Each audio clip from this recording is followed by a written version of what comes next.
তামাক পাতা দিয়ে সিগারেট তৈরি হয় তা আমরা সবাই জানি। যদি বলা হয় এবার ইঁদুরের বিষ্ঠায় তৈরি হয় সিগারেট, তাহলে আশ্চর্য হবেন অনেকেই। ইঁদুরের বিষ্ঠায় তৈরি হচ্ছে সিগারেট। আপনি টাকা দিয়ে যে সিগারেট কিনে খাচ্ছেন তাতে কি আছে তা কি আপনি জানেন?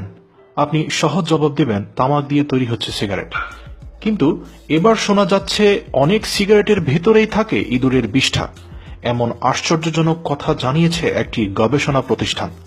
বিশেষ করে যেসব সিগারেট বাজারে সস্তায় পাওয়া যায় সেগুলোর ভেতরের উপাদান পরীক্ষা নিরীক্ষা করে দেখা গেছে এর ভেতরে রয়েছে ইঁদুরের বিষ্ঠা।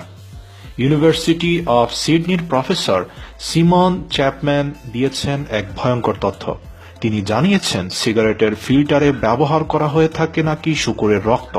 নেদারল্যান্ডসের এক গবেষণাকে উদ্ধৃতি করে তিনি বলেছেন যে ওই গবেষণায় দেখা গেছে 185টি সিগারেট উৎপাদনকারী কারখানায় ব্যবহার করা হয়ে থাকে শূকরের রক্ত।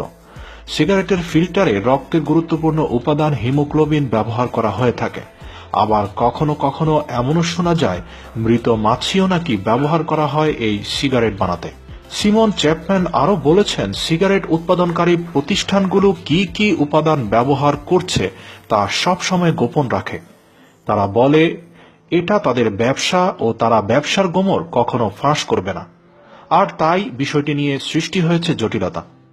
সিমন চ্যাপম্যান বলেছেন নেদারল্যান্ডসের ওই গবেষণায় আরও বলা হয়েছে শূকরের রক্ত থেকে হিমোগ্লোবিন নিয়ে তা সিগারেটের ফিল্টারে ব্যবহার করা হয়ে থাকে। গ্রিসের সিগারেট উৎপাদনকারী একটি প্রতিষ্ঠান শূকরের হিমোগ্লোবিন ব্যবহারের বিষয়টি খোলামেলা ইতিমধ্যে স্বীকার করে নিয়েছে। শূকরের রক্ত বা ইঁদুরের বিষ্ঠা যাই থাকুক না কেন, ধূমপায়ীদের কি তাতে আসে যাবে? অন্তত এটি কেউ নিশ্চিত করে বলতে পারবেন না।